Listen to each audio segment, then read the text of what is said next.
Hey guys, and welcome back to another video of Blu-ray collection. Well, my Blu-ray collection, part 2. Now, the way I was talking in the first video, it seemed as though I was going to have it all in one whole video, because I said, at the end I'll be showing all this stuff and things.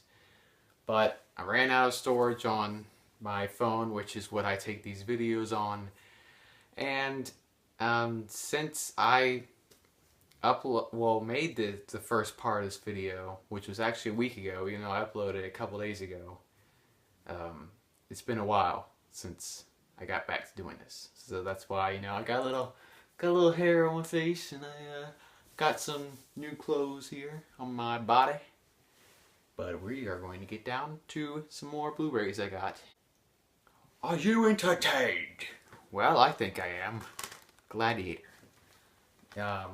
This movie I got from actually trading in another movie. I bought Taken 2 on Blu-ray because I thought, hey, I like Taken 1. Let me see Taken 2.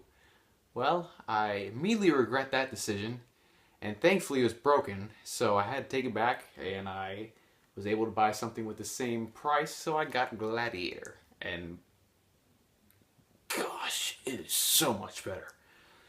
This film it just makes you feel just awesome inside. You watch this and just seeing Russell Crowe fight people in just a Gladiator stadium. Words cannot describe. It makes me want to go pump some iron down in my gym just from watching it. And it's just so many themes in it, like deception and revenge and redemption. And the cinematography is beautiful in it from, I think it was Ridley Scott. Yes, it is Ridley Scott. It's just fantastic. The acting is great. With Joaquin Phoenix, who was a very, very creepy character in this. He played pretty much the evil, enemy guy of Russell Crowe's character, who basically becomes king, and Russell Crowe's got to find a way to take him down, even though Russell Crowe is a slave who has to fight in order to survive. Gladiator, great movie, and if you have not watched it, I can't even. Remove your helmet and tell me your name.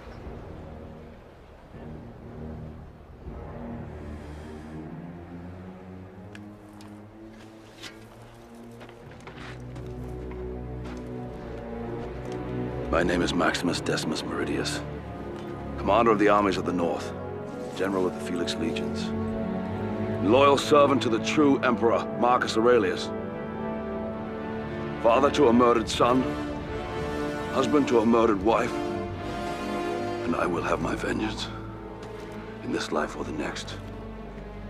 The next film in my Blu-ray collection is the film Good Will Hunting.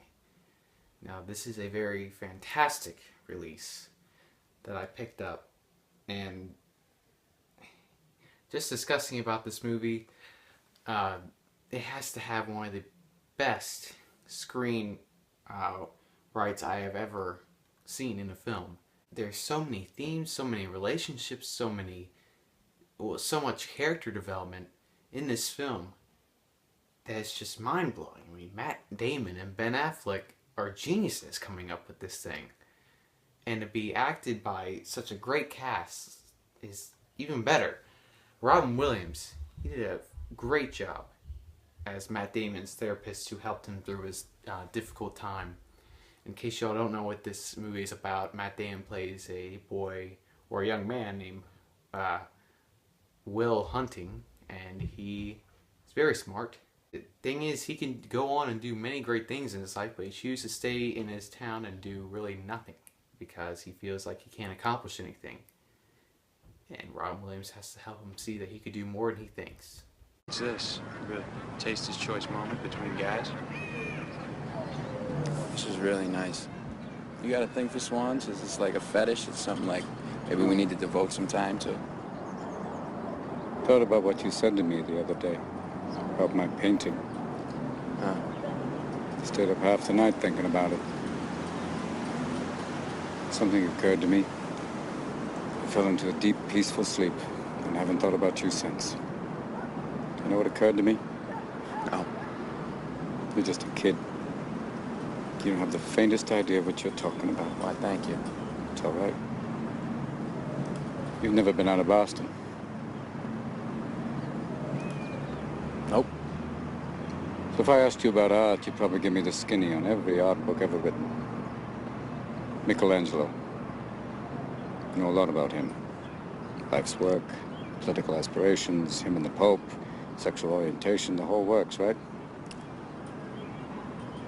I bet you can't tell me what it smells like in the Sistine Chapel. You've never actually stood there and looked up at that beautiful ceiling. Seen that. If I ask you about women, you'd probably give me a syllabus of your personal favorites. You may have even been laid a few times.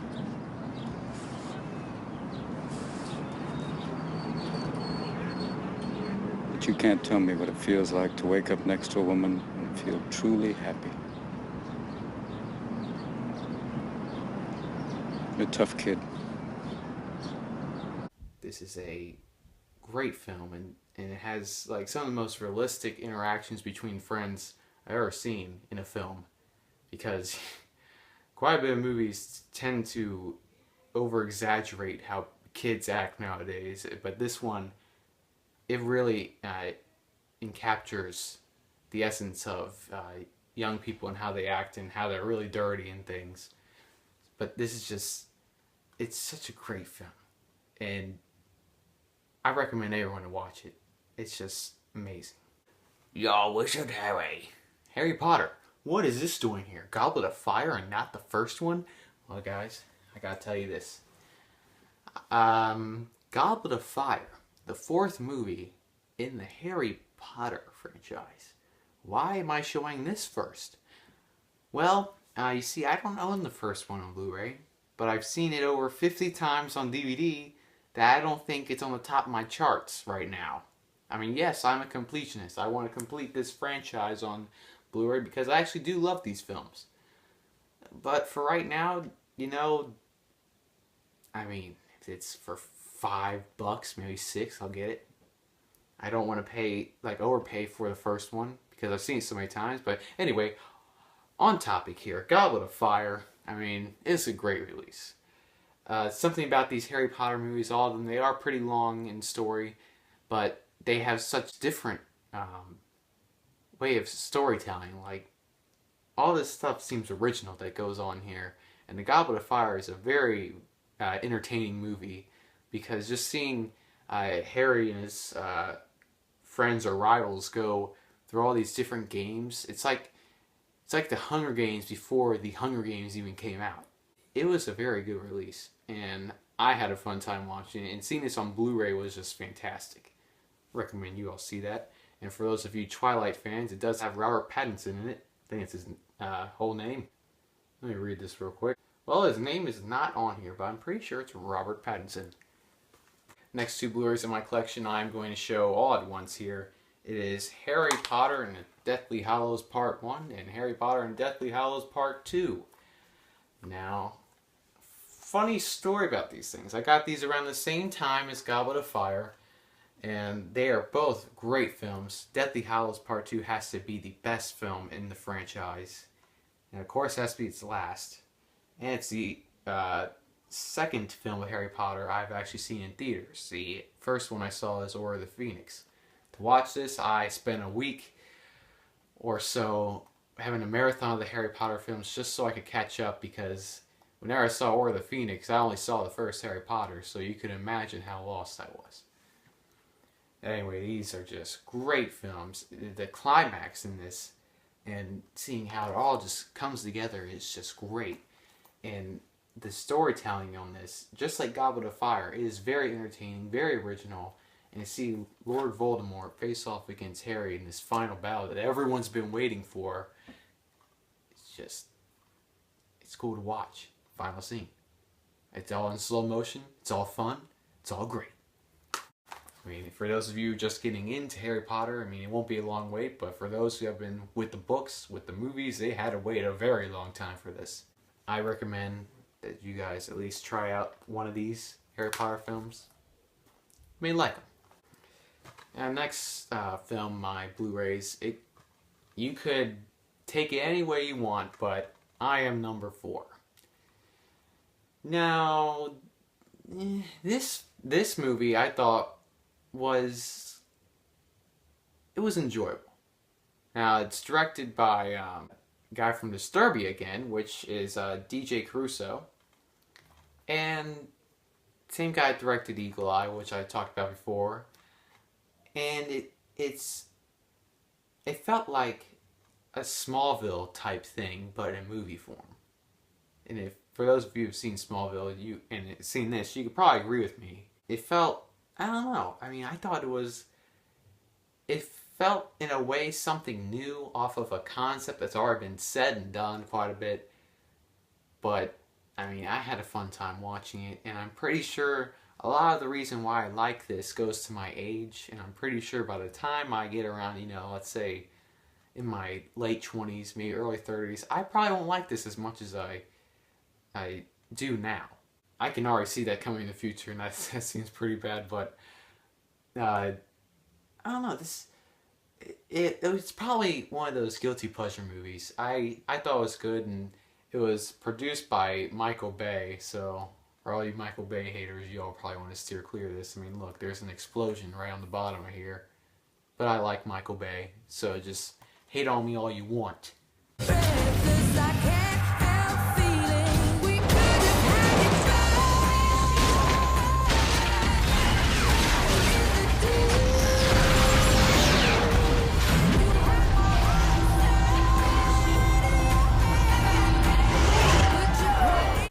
Now, these next films I want to show at once, just like the Harry Potter ones, but it's mainly because of the directors, or director, as I should say.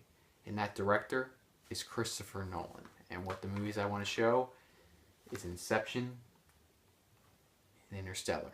2 fantastic, great movies. Now, Inception, I saw like 2 years ago, I think, and I was blown away by it. The originality in this was just off the charts, and the cinematography in this, Christopher Nolan has to be one of the best directors of our time right now.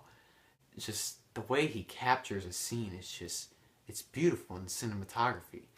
Inception was such mind-boggling stuff. Watching it, you could watch it so many times, and some things you really can't wrap your head around.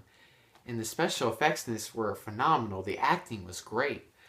And there's not really much else to talk about this. There's so many things that just go on in it. Anything I say can really spoil it.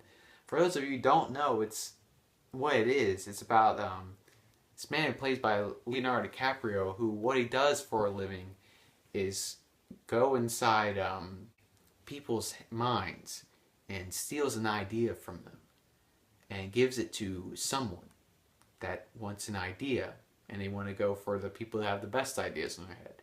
But in this movie, Leonardo DiCaprio is faced with a difficult task, which is instead of stealing one, they have to implement an idea. And to do that, they would have to go through several tiers of one guy's mind, which gives it its name Inception. You're going through many different stages of someone's mind just to get this idea implanted. It was well crafted and something I would have never thought of in my mind to create. And you definitely have to watch this if you haven't. A lot of these movies I've been saying you have to watch, but I do pick my favorites for my collection, or ones that have been rated highly. I tend to not buy the ones that are, the lower end on the score. But the next one, Interstellar. I saw this in theaters last year and I was blown away. It was just like Inception, the cinematography was outstanding. Everything that happened in this film it'll make you think. Like, even after the film, it had me thinking like an hour after, just of space and time and everything. And Matthew McConaughey, he just did such a great role. This whole film was fantastic, and I had fun with it. I would say these are two of like the best some of the best films I've seen. Interstellar has to be around like an A, and Inception has to be around the same grading, I would think. Maybe a little higher than Interstellar. But if you want a great space movie, Interstellar is the one you gotta go with. Those aren't mountains. They're waves. Next one I have, Jack the Giant Slayer. You know, it's about Jack just trying to slay giants. You know, my brother bought me this, and I thank him for getting me that. It was an entertaining release nonetheless, and it's just one of those fun popcorn lover movies you watch, and it's something fun to kick back and watch. Dun-dum. Dun-dum. Jaws. Remastered to the point of sharpness and coolness. I did not have a word in my mind of what to say. Jaws, one of Steven Spielberg's finest, and such a classic film. It was so great watching this on Blu-ray and having the audio remastered as well as the video enhanced. It was like I was watching a film from early 2000s with its video quality, or not early 2000s, I would say around 2010s, you know. They did a great job bringing this thing back to life. Of course, it could be crude at times, but it's such a fun movie. It's just a fantastic piece of cinematography, and if you have not watched this, you have to watch it. It was beauty that killed the beast. King Kong. I don't watch many monster movies because, you know, they all follow the same order or same guidelines as what they do, but King Kong has to be, it's just something, it's the exception. It is the exception. Peter Jackson. Guys, you can't go wrong with that guy. Making Lord of the Rings. In this film, although it is kind of long, the visuals, the story, everything was great. If you have not watched this, watch it. Night and Day, one of Tom Cruise's comedies, and something to just enjoy watching. I mean, it's a B-plus movie. I thought it was funny. I thought it was witty, and Cameron Diaz. Yeah, Cameron Diaz. This was a surprisingly hilarious movie. Like I said, it was funny for it. It caught me off guard how funny it was. This is just a typical action movie that you have fun watching. Lawless with Shia LaBeouf. What do I have to say this? Do it. Life of Pi. A film that is, if you want a film with great visuals just to bask in just great shots, this is the film to go to. The director of this, if I could even find his name, Ong Lee. Hope I got your name right, but you did a great job in this. This film didn't really have much words, and you just saw the bond of Pi and his tiger Richard Parker, and how they had to survive on this boat out in the middle of nowhere. And the visuals are just stunning, and the video quality with this was great. I mean, Time magazine says the next Avatar, a visual miracle. I agree with them.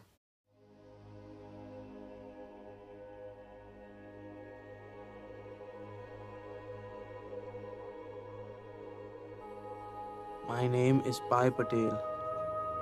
I have been in a shipwreck. I am on a lifeboat alone with the tiger. Please send help.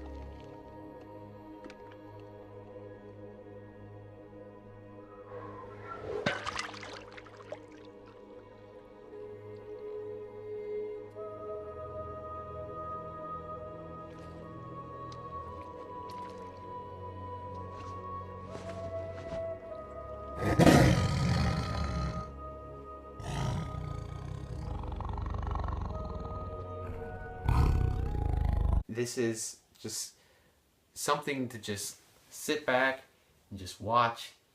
Just like, man, I wish I could direct something like that. That's what this movie's like. You should watch it.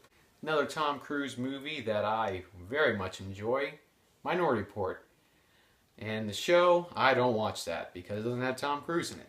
This great sci-fi story directed by Steven Spielberg, and it had a very big twist towards the end. It was, again, another thought-provoking movie I have, and I love those futuristic movies where you get to just like pick apart it and figure out like, man, how can the future be this way? Or I wish that we could have technology that is in here. And in some ways you don't want that. It's just a great film, action-packed, sci-fi, enough story food for your mind, just to take in.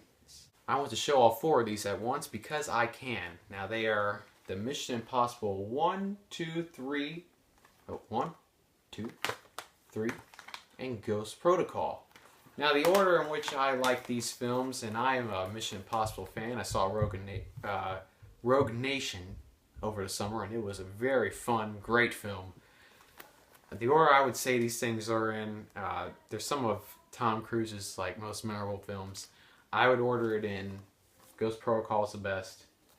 I think I had it placed with MI3 second best, Mission Impossible 1 third best, and MI2 last.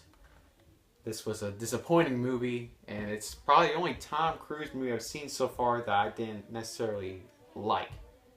But if I'm having a marathon of these, I watch it nonetheless. These are great films. You all probably heard of it. You all probably heard their theme song. You should definitely watch these. There's mud in the water. No, Matthew McConaughey didn't say that in this movie, but I looked at the title and I said, why not give my impression a go? Mud, a movie people probably haven't heard of, and I think this is around the start of when Matthew McConaughey was actually trying out different things in film, other than, you know, romantic comedies that he went through for a while. Yeah, but this movie, it was actually very good. I liked it, and I'd say if you haven't heard of this, you should watch it. One of my favorite Tom Cruise movies, and it's probably my second favorite Tom Cruise movies of all the ones I've seen so far, Oblivion. I remember first watching this thing, and it just blew my mind. It's just the story, and it has so many different elements to it in terms of story. By the end, you're so confused. You're like, your mind is trying to piece together everything, and you just keep thinking about this film. Oblivion is such a great film. Visually beautiful, great directing, great acting, and just the sci-fi in this. I really love sci-fis, and if you're a sci-fi lover, please watch this movie. It is a great film. Now, I would do an impression of this guy in here, but I don't remember any lines. Any memorable ones. Usually the scenes are memorable. One Flew Over the Cuckoo's Nest, one of my favorite movies. And if you ever go on my site, you see reviews. And I'll try to put up the link down below if I can remember. But anyway, rate this thing at 92%.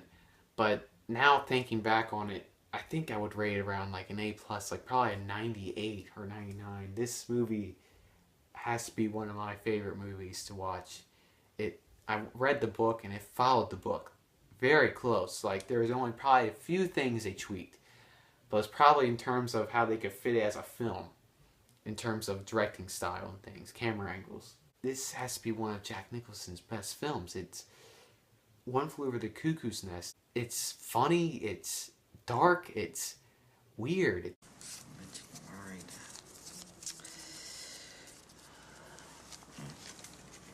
Go.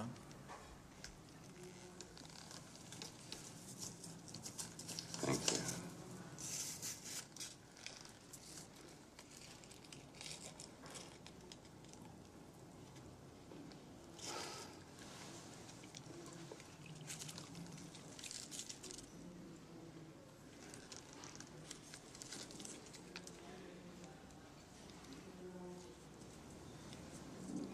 Juicy fruit. Well, you sly son of a bitch, Chief. Can you hear me, too? Yeah, you bet. I'll be goddamn, Chief. And they all think you're deaf and dumb. Jesus Christ. You fooled them, Chief. You fooled them all. God damn. If you haven't seen this great movie, I implore you to watch it. You will not be let down. Thank you guys so much for watching this part 2 video. I will be trying to get part 3 uploaded soon, but I want to say thanks for watching this, and I'll see you next time.